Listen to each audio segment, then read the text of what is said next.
Question answer ध्यानपूर्वक सुनो भाई। वह ऐसी कौन सी बात रही होगी जिसके लेखक को दिल्ली जाने के लिए बाध्य कर दिया। लेखक को किसी ने कुछ ऐसी बात कही होगी जिससे उसके स्वाभिमान पर आघात हुआ होगा, इसलिए वे अपने घर से कुछ बनने के लिए निकल पड़े। उसी समय उन्होंने तय किया होगा कि अब उन्हें कोई काम मिलेगा वह करेगा। उन्होंने दूसरों के भरोसे बहुत जीवन व्यतीत कर दिया, अब अवश्य ही कुछ बनकर दिखाना होगा। सेकंड क्वेश्चन देखो भी, लेखक को अंग्रेजी में कविता लिखने का अफसोस क्यों हो रहा होगा। लेखक के घर का माहौल उर्दू वातावरण का था।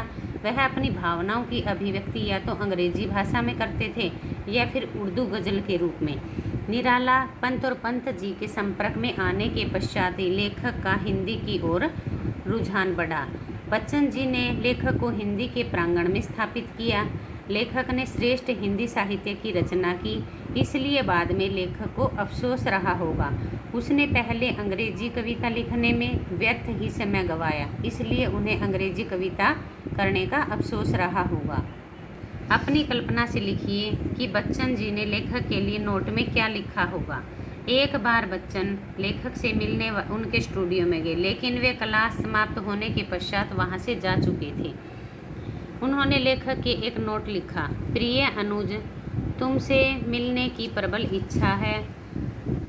इच्छा मेरे हृदय को बहुत समय से बेचैन कर रही थी, इसलिए मैं यहाँ देहरादून में तुमसे मिलने के लिए आया था, किंतु आज तुम मुझे मिल नहीं सके, अतः मुझे यहाँ आना व्यर्थ लगा। मुझे पता चला कि तुम स्टूडियो में बहुत समय से काम कर रहे हो, नाम कमा रहे हो, एक दिन महान कलाकार बनोगे। भूले भटके कभी इस बदनसीब को भी याद कर लिया करो। तुम्हारा अपना बच्चन। लेखक ने बच्चन के व्यक्तित्व के किन किन रूपों को उभारा। लेखक ने बच्चन के व्यक्तित्व के निम्नलिखित रूपों को उभारा है। फर्स्ट देखो भाई पॉइंट, सहृदय। बच्चन अत्यंत कोमल हृदय वाले व्यक्ति थे। वे किसी के दुख को देखकर अत्यंत दुखी हो जाते थे। वे अपनी पहली पत्नी को बहुत चाहते थे और उनकी अकस्मात मृत्यु ने उन्हें हिलाकर रख दिया था। सहयोगी। श्री बच्चन जी के व्यक्तित्व की दूसरी प्रमुख विशेषता थी दूसरों को सहयोग देना।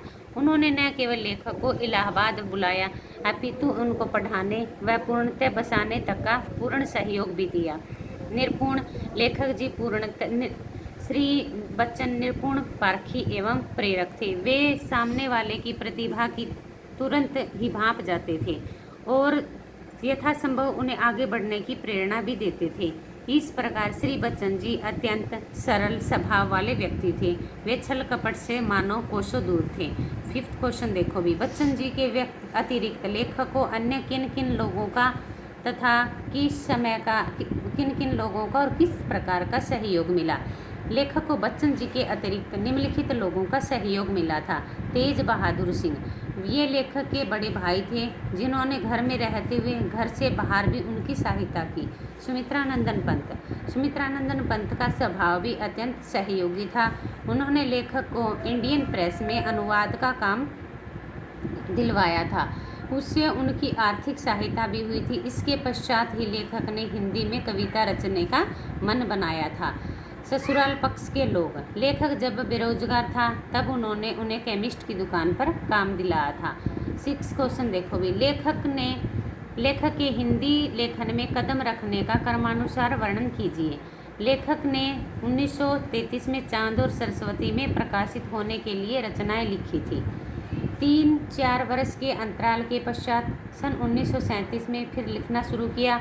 उस समय श्री बच्चन जिनकी प्रमुख रचना थी निशा निमंत्रण से वे बहुत प्रभावित थे। उन्हीं दिनों कुछ निबंध भी लिखे थे।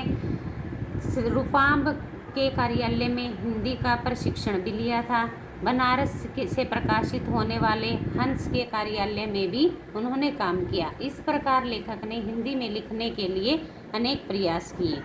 लेखक ने अपने जीवन में किन कठिनाइयों को झेला, उनके बारे में लिखिए। लेखक जी के जीवन में कठिनाइयों का क्रमशः बना रहा। एक के बाद एक कठिनाइयाँ पूरे जोश के साथ उनके जीवन में आती रही। जैसे पत्नी की मृत्यु के पश्चात वियोग की पीड़ा को सहन करना पड़ा, बेरोजगारी की मार झेलनी पड़ी, फिर उन्हें दिल्ली आकर काम ढूंढना पड़ा, वहाँ कुछ साइन बोर्ड पेंट करके गुजारा करना पड़ा। इस प्रकार उसके ससुराल पक्ष के लोगों ने भी उसे केमिस्ट की दुकान पर काम दिलवाया। इस प्रकार लेखक को जीवन में अनेक प्रकार की कठिनाइयों का सामना करना पड़ा। लेखक एमए की परीक्षा देने के लिए दिल्ली गया था, लेकिन वहाँ पर उसे एमए की परीक्षा भी नहीं हुई और न ही उसे ढंग का रोजगार मिला।